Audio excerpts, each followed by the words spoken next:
Hare Krishna. So now we're going to, I'm going to talk about the Srimad-Bhagavatam, first canto, chapter 1, text 2. And if you have any questions, you can write them on Facebook and hopefully I will see them. So we'll begin. Om Namo Bhagavate Vasudevaya. Om Namo Bhagavate Vasudevaya. Om Namo Bhagavate Vasudevaya. So first I will chant the entire verse 112 for Srimad-Bhagavatam and then try to explain it. The verse is dharma projita kaita votra paramo nirmatsaranang satang vidyam vastavamatra vastu shivadang tapatrayon mulanam Srimad-Bhagavate Mahamuni Krite Kim Paparar Ishvara Sadyo Hridyavarudyate Trakriti Shushuvis Takshanat. So Prabhupada has translated this as follows: completely rejecting all religious activities which are materially motivated. This Bhagavad Purana propounds the highest truth, which is understandable by those devotees who are fully pure in heart. The highest truth is reality distinguished from illusion for the welfare of all. Such truth uproots the threefold miseries. This beautiful Bhagavatam, compiled by the great sage Vyasadeva in his maturity, is sufficient in itself for God realization. What is the need of any other scripture? As soon as one attentively and submissively hears the message of Bhagavatam, by this culture of knowledge, the Supreme Lord is established within the heart. So let's look at the Sanskrit here. The first word is dharma, which can be translated religion, and it also has broader meanings in Sanskrit. For example, dharma also means justice. And so when Krishna says he comes to reestablish dharma in this world, it means to establish justice and law, because obviously justice means that a reasonable, fair law is actually followed and honored. Things are done properly, fairly. So there are different kinds of dharma. There is Sri Dharma, the special duties for women. There is Raja Dharma, there are duties for kings or government leaders. There is Dharma for all the 4 Varnas and 4 ashrams. So there is Brahmana Dharma, Kshatriya Dharma, etc. Brahmachari Dharma or Grihastha Dharma.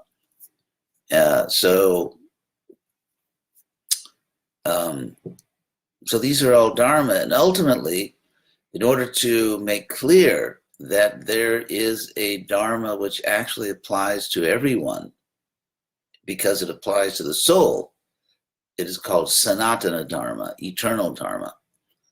Obviously, a man does not execute duties which are especially for women or women for men, and there are certain specific duties, or if a duty is especially for a Vaishya, it may not be executed by Shudra or a Brahmana. Or, for example, a sannyasi won't execute Grihastha Dharma and vice versa. So because there are so many specific dharmas that ultimately apply to us because of the body we have. In other words, it's obviously because someone has a man's body or a woman's body, or because one's body is married or not married, and so on and so forth. Also, it's the body which is a Brahmin or Kshatriya and so on. So all these dharmas apply to us because of the type of body we have and the bodily situation that we're in, all those dharmas. But there is a dharma which is Krishna consciousness directly. which applies directly to the soul. And because everyone is a soul, it is everyone's dharma, and that is Sanatana dharma, or Krishna consciousness. A word about the origin of the word dharma. It comes from a Sanskrit root, dhar, dh vowel r, and it means to hold or maintain that verb, and therefore, for example, dhara means holding. For example, Krishna is called Chakradhara because he holds a chakra, or because Krishna holds a gada, a club, he's called Gadadhara. So all those uses, or for example, Krishna, the one who held up the mountain, is called Giridhari. Giridhari because he held up the Giri, the mountain. So dharma, as Prabhupada explained, ultimately means those duties or those activities which sustain our identity in society. For example, in order to be considered a proper ruler, one has to follow Raja Dharma, the royal or governor's or king's dharma. Or to be considered a respectable lady, one follows Sri Dharma, and so on and so forth. So Sanatana Dharma, or Krishna consciousness, sustains us in our true identity, our eternal identity, Sanatana identity, as spirit souls who are eternal servants of Krishna. So that's what the word roughly, or quickly, that's what the word dharma means. And of course, religion in this world generally means activities or beliefs in relation to a supreme being. Of course, scholars manage to complicate even that simple definition, but never mind that for now. So that's, and so because of that, Prabhupada sometimes translates dharma as religion or religious principles, since it refers to that which is eternal, Sanatana Dharma, at least when it's used in that way, Sanatana Dharma. So this verse, it begins by saying, Dharma projita kaitavotra. Here the word atra, here in this book, and this word was used in the first verse also several times, atra, here in this very special book called Srimad-Bhagavatam. It actually doesn't say that, anyway, never mind the technical grammar.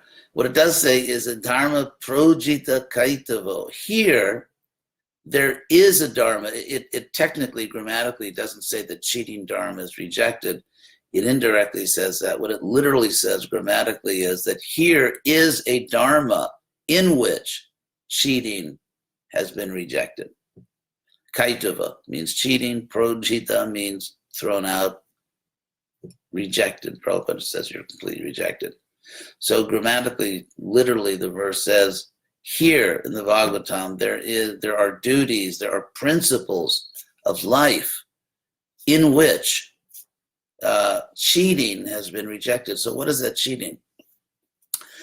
Basically, the cheating is that if we claim we are serving someone, but ultimately we really just want to serve ourselves. For example, let's say a real estate agent that gives good service to the client, when in fact the agent, doesn't care if the client drops dead tomorrow, or the agent really has no interest in the client. It's just, that's what you do in order. Of course, there are real estate agents who are pious and who care about the people they work with. But in general, in business, people are out for themselves and they follow a certain etiquette, or, they present themselves as a friend of the other person when in fact their real interest is quite selfish. So dharma in general means we are following, which means when you follow, you put yourself in a sense in a subordinate position because you follow someone else who's the leader. But if the intention is not really to follow, there's no real devotion, there's no real concern with that so-called authority, it's just to get what you want, that's the cheating.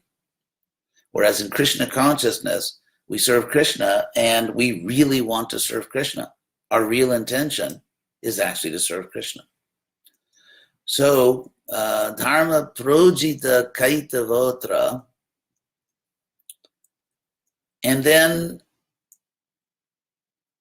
paramo nirmatsaranang satam. And paramo means here, the dharma, I mean, just speaking grammatically here, the word paramo refers to dharma.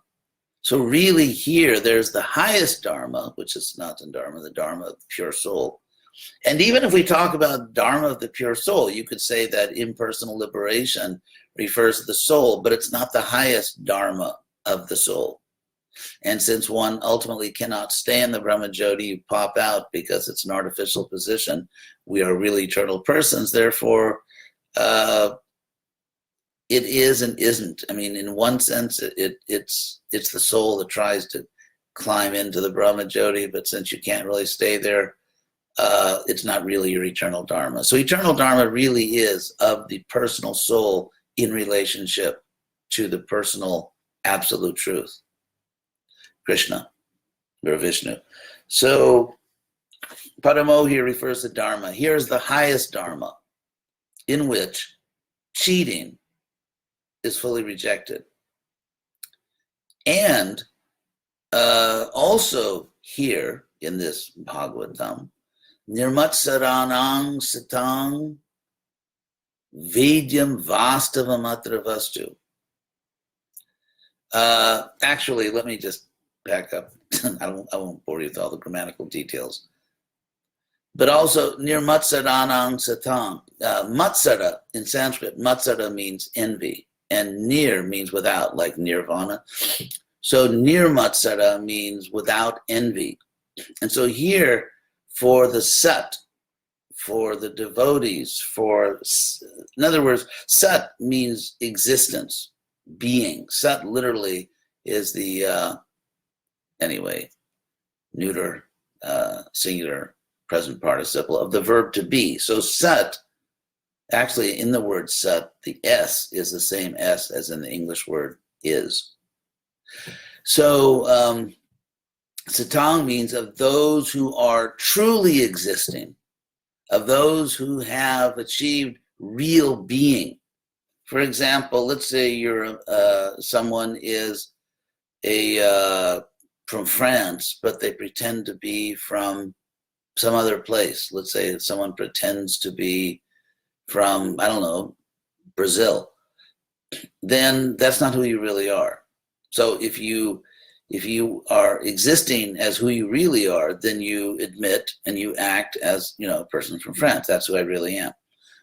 So to call someone a sat or being, like in satsanga, association with sat, it means association with those who have true being, true existence, as who they really are. I gave a crude, mundane example, but who we really are is eternal souls. So when you exist as your real self, who you really are, then you become sat. You possess true being. And so this Bhagavatam is for those who have true existence, who are living their lives as souls. And therefore, nirmatsaranam, they do not envy others. All this envy comes from the body. That's why we become, all this conflict with others, unnecessary conflict. There is actually necessary conflict, as in Kurukshetra. But those who have true existence realize, at least in principle, that everyone else is also an eternal soul. And so why should one pure soul fight with another pure soul unnecessarily? So for those who have true existence and who are not envious of anyone, because if you don't want anything, if you have no lust or greed or desire for fame, or I want to be respected, because if I want to be respected and someone disrespects me, then I hate that person, or I something like that. So when we realize we are pure souls and we really just want to serve Krishna, then we don't envy anyone. So, or even if we accept that that's the kind of person I want to be, and I'm going to work to be that person. So even if you're not there yet, but if that's your serious goal in life, I want to be such a person, and I'm going to follow the principles to become such a pure soul, then the Bhagavatam is also for you. So that's the first line. Dharma projita kaita votra paramo nirmatsaranang satang. And then the next line, Vedyam vastavamatra vastu. That here, again, the word atra, here in this Bhagavatam, something is Vedyam. Veda means knowledge. Vedya means that which is to be known. So what is to be known? If this is a pure book, without cheating, meant for pure souls, so what's the subject matter? What is the Vedya? What is to be known here in this Srimad-Bhagavatam? Vastavam atra vastu. Vastavam vastu. By the way, this is a little term that Bhaktisiddhanta took from the Bhagavatam, Bhaktisiddhanta Saraswati Thakur, and he used it a lot in his own purports and preaching. Vastu in Sanskrit means basically a real thing, a real substance. I'll just tell you very quickly from the Sanskrit dictionary, because the word vastava is made from the word vastu. So the word vastu means any really existing or abiding, continuing substance, or a thing, an object, nor just a real thing is a vastu. A real thing is a vastu. And therefore, in philosophy, it can mean the truth, in the sense that which really exists, that which is really true. And from the word vastu, you get the word vastava. By the way, you may have noticed Vastu Shastra, which teaches about things like objects, how to position objects, such as the building, such as objects that are used to make a house. So that's where that word comes from. That's Vastu with a long A. This is Vastu, the original word. And Vastavam, so Vastavam Vastu means something like real reality, or the substantial substance. And substance here in the serious philosophical sense, substand means that which stands below, like you have the appearance of something. Let's say, for example, you have fake jewelry. So it looks like, the appearance is that it's jewelry or it's a diamond. However, that which stands beneath the appearance, the reality of it, which is, in other words, underneath that mere appearance, is the reality of it. That's called substance, to stand beneath the reality that stands below the appearance, the mere surface of an object. So like the substantial substance or the real reality, that's the Vastu. And again, Bhaktisiddhanta uses this repeatedly to describe the absolute truth. The absolute truth is the Vastavam Vastu. And that is what is to be known, what can be known in this Bhagavatam. And it is Shivadam. Shiva means well-being, and Shivadam, it gives well-being. If you want to be happy, if you want to be healthy, spiritually or even materially, if you want a good life, as we know, if someone is very sick, it's, it may be a great life if you're a pure devotee, but for most of us, being sick is not a great life. And so if we want well-being, if we want to be healthy as souls, then we should read the Bhagavatam, because the Bhagavatam will give us that spiritually healthy life. And therefore, tapa trayon mulanam. Tapa means suffering. The verb tap in Sanskrit means to burn. Therefore, the sun is called tapas. And so tapa, because it means burning, it means suffering. It burns like fire. So that's what tapas means. It means like suffering, which is burning, real suffering. And traya, the three intense sufferings, which, as we know, are sufferings caused by others, sufferings coming from our own body and mind and from nature. And so unmulana, mula means root. So unmulanam is literally uprooting. This word is exactly like in English, uprooting. Now, when I lived on the ISKCON farm, in Brazil, Nova Gokula, I learned some things about agriculture. One thing I learned is if you have a field and you want to prepare it to plant, then there's two things you can do. You can just cut all the weeds and then plant, which works one time. Then the weeds grow back, or even the weeds grow back while the crop is still growing. So if you just cut it and plant, it's a lot of work. If you do the work in the beginning and actually uproot the weeds, then it won't last forever, but it lasts a lot longer. You can use that field for agriculture. So the word uprooting is something which makes a lot of sense to people in pre-industrial societies, because everyone knows this, that in other words, if let's say someone has a headache, then they can take something just to make the headache go away, but the real problem is still there. So the headache comes back and the real problem in the body is still there. So to uproot all of our suffering means it won't come back. It's gone. The root has been removed, and we will now be happy always, as long as we don't do anything stupid again. So because of this, then it said, Srimad-Bhagavatam Mahamuni Krite. This is called the Locket of Absolute in Sanskrit grammar, which means, anyway, no more grammatical details. What it means is, now that the Srimad-Bhagavatam has been composed by the great sage, now that this is a fact, now that we have this book, Srimad-Bhagavatam Mahamuni Krite, Kim Va Parayana, what is the use of other books? Now that the great sage, Vyas, has composed the Srimad-Bhagavatam. And the reason is Ishvara, the Lord, sadyo, immediately, hridi, in the heart, avarudyate, is captured. In other words, you actually establish a real relationship with Krishna.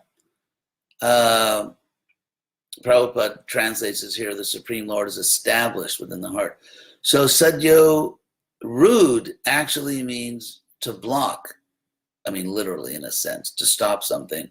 So that the unstoppable Lord is called means not, niruddha. Niruddha, like ruddha, means like really stopped, checked. And so the Lord, who cannot be stopped, cannot be checked by anyone, is called niruddha, aniruddha.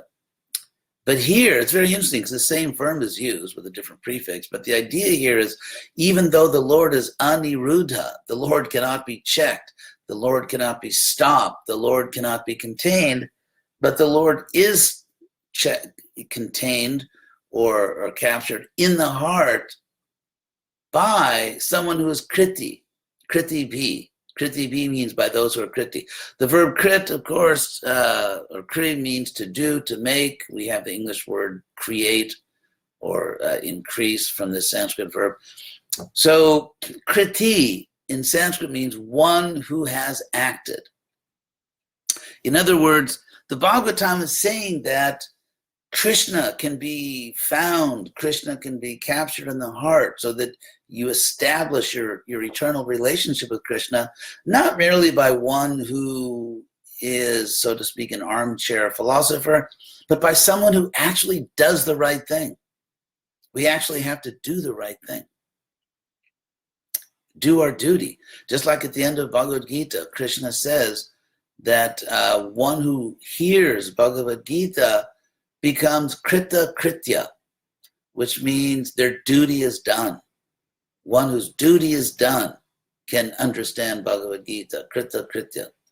So here, kriti is really the same idea. One who has actually done their duty in bhakti yoga, has actually given themselves to Krishna and has dedicated their life to Krishna's service. This is the kriti. And another qualification is given, shubhis. Shru in Sanskrit means to hear, as in the word shruti or shravanam. So shru means to hear, and there is a form in Sanskrit called the desiderative, which means So you make a form of the verb, which means one who wants to do the action of the verb. Just like, for example, Vedanta begins, Atato Brahma Jigyasa. So Jigyasa, from the verb gya, to know, it means the desire to know. Jigyasa, the desire to know. So here, shushrushu means those who desire to hear, those who want to hear about Krishna, who want to hear the Bhagavatam. So if you sincerely want to hear about Krishna and you do your duty, then you will find Krishna in the Bhagavatam. That's the idea. And takshanat. Kshana means a moment, and takshana means in that very moment. In the very moment that you hear or read the Bhagavatam with a true eagerness to learn about Krishna and with a good record, in other words, that you actually are doing your duty. And even if you're not doing your duty or you're trying to do your duty, you get credit for that also. If you would like to do your duty, if you want to do your duty and you try your best and you are eager to hear about Krishna, then you can also become Krishna conscious. But those who are doing their duty, have done their duty and want to hear about Krishna, takshanat, in that very moment, the Lord will be yours. So that's the second verse of the Bhagavatam. Dharma projita kaitavotra paramo nirmatsadanang satang vedyam vastavam atra vastu shivadang tapatrayon mulanam Srimad-Bhagavate mahamuni krite kim va parayar ishwarak sadyo hridyavarudyatatra kritivhi shushushuvi takshanat. So thank you all very much for listening. Now I'll just take a look here and see if there are any questions. How do we apply this considering that we are all apparently lower than Sudras? Not really.